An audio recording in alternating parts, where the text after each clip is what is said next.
Good morning और happy सबत।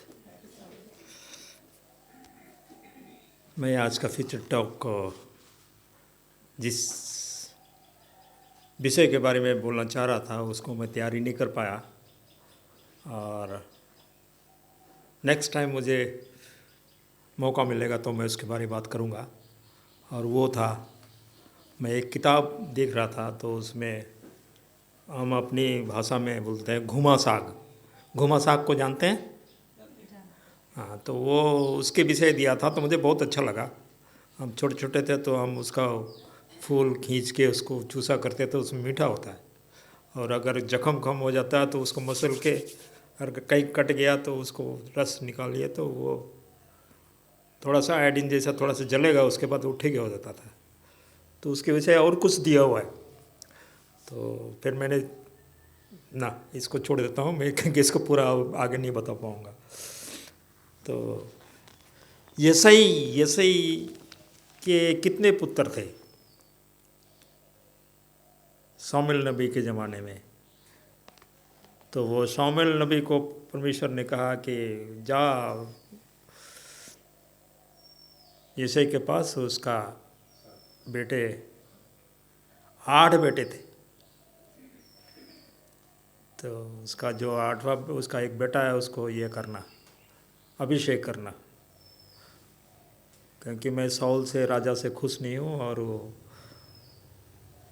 उसका बेटा जो होगा वो राजा होगा, वो मेरे मन का होगा, और उसको अभिषेक करना। तो ऐसे ही जाता है और उसका पहला बेटा को दिखता है जवान तगड़ा, उसको फिर उसको नहीं चुनता है, ये नहीं है, फिर दूसरा, फिर तीसरा, फिर चौथा, फिर लास्ट में अरे वो और एक भी है, बोला हाँ है, बोले कहाँ गया? वो भेड़ चराने गया है। फिर उसको भी बुला के लाओ, वो लेके आया तो छोटा सा यंग सा जो टीनेज का लड़का होगा। तो उसको देखा तो वो बहुत सुंदर, देखने में बहुत सुंदर था। और बाइबल में कहता है कि परमेश्वर रंग रूप नहीं देखता है, मगर हृदय को देखता है, जांचता है। तो वो उसका अभिषेक होता है, शामिल नबी उसका अभिषेक करते हैं। और उसके बाद अभिषेक हो जाने के बाद उसी समय राजा के पास, वो राजा अभिषेक नहीं हो जाता है, वो घोषित नहीं होता है। तो वो कुछ दिन अभिषेक होने के बाद कुछ दिन वो साउल राजा के घर में था। तो साउल राजा जब जब परेशान हो जाता था तो वो उसके घर में वो साउल जो दाऊद था, वो तार वाला, क्या बोलते हैं उसको, हार्ट हार्ट पर तार वाला बाजा वो बजाया करता था। तो वो बाजा बजा के वो गाना गाता था, और जब परमेश्वर उसके आत्मा तो गाना इतने उसके मैंने मन को और मैंने ईश्वर के साथ उसकी स्तुति और महिमा इस तरह से जुड़ा हुआ था कि परमेश्वर भी खुश होता था। और साउल को उसके गाने से, उसके बजाने से उसको शांति मिलती थी। और उसी को दाऊद का भजन बाइबल में दिया है। और ये भजन संहिता,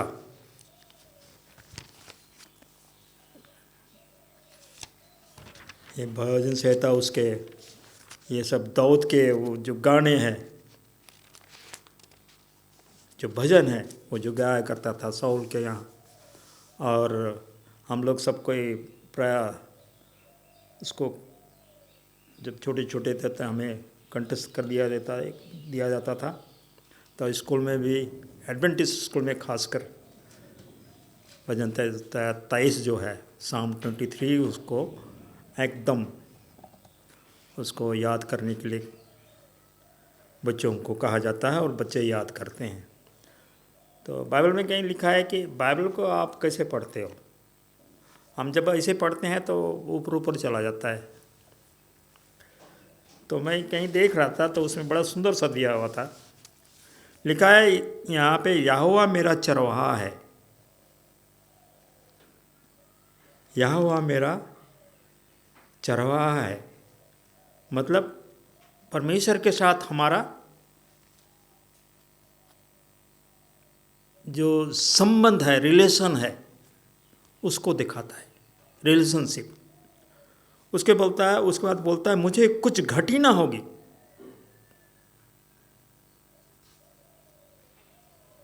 मुझे कुछ घटी ना होगी, क्योंकि परमेश्वर हमको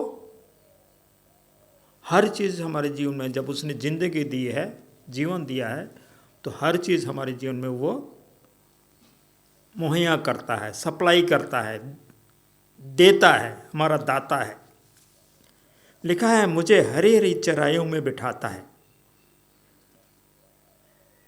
भीड़ हरी हरी चराई में बड़े आराम के साथ वो बैठते हैं, तो वो हमें आराम देता है। वह मुझे सुखदाई जल के झरने के पास ले चलता है।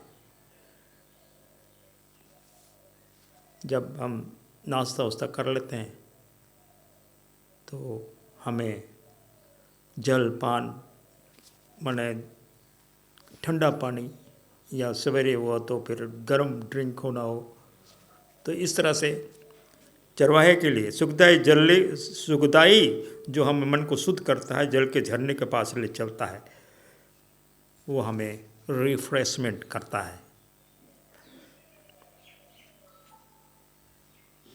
वह जी में जी ले आता है। मेरे जी में जी, मैं थक गया तो हमको तंदुरुस्ती और आराम देता है, चंगा करता है। धर्म के मार्ग में वह अपने नाम के निमित्त मेरी अगुवाई करता है। धार्मिकता में हम चलने के लिए परमेश्वर हमारी दौद गाता है कि वो हमको मेरा गाइड है।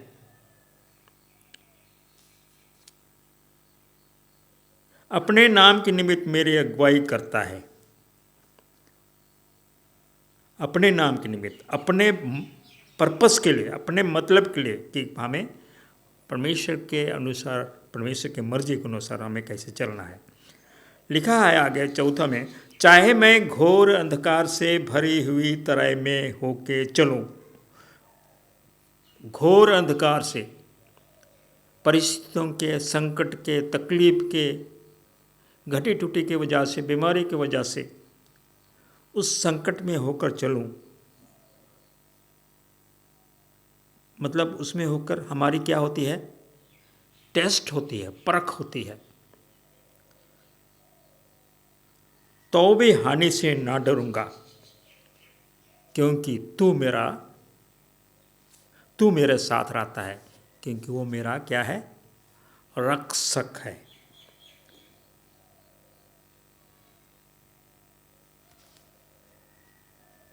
लिखा है तेरे सोटे और तेरी लाठी से मुझे शांति मिलती है।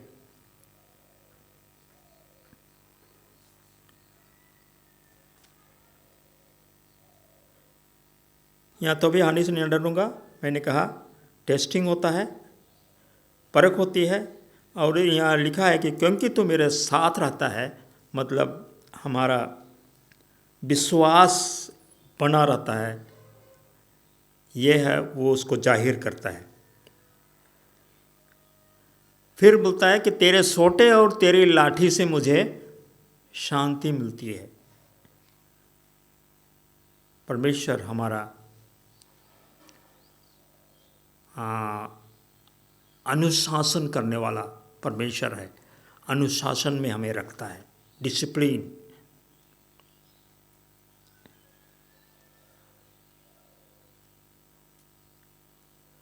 तू मेरे सताने वालों के सामने मेरे लिए मेज बिछाता है।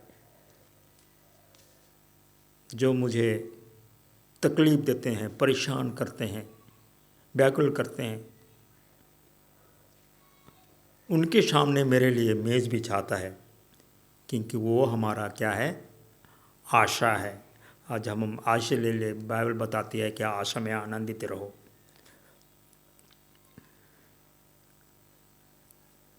तूने मेरे सिर पर तेल माला है, मेरा अभिषेक करता है और मेरा कटोरा उमड़ रहा है। मतलब आशीष की बारिश इतनी हो जाती है कि मेरा कप जो है, मेरी आशीष की जो झोला है वो भर के उमड़ता है अत्यधिक।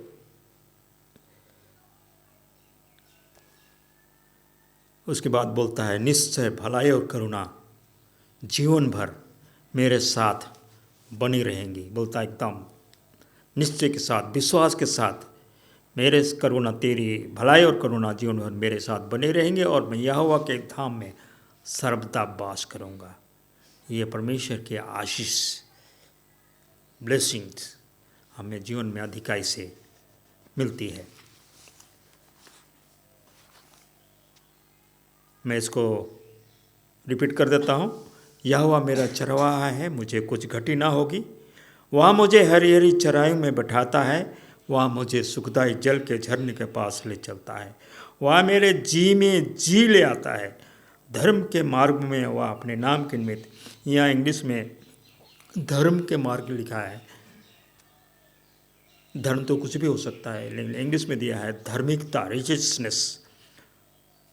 धर्म के मार्ग में वह अपने नाम की निमित्त मेरी अगुवाई करता है। चाहे मैं घोर अंधकार से भरी हुई तराई में होकर चलूँ तो भी हानि से ना डरूंगा, क्योंकि तू मेरे साथ रहता है। तेरे सोंटे और तेरे लाठी से मुझे शांति मिलती है। तू मेरे सताने वालों के सामने मेरे लिए मेज बिछाता है।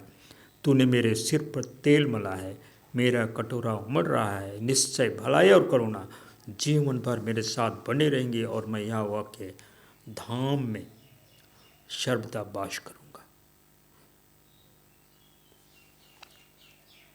ये दाऊद के भजन और दाऊद के भजन हैं, और उसके साथ साथ उन्होंने भजन और स्तुति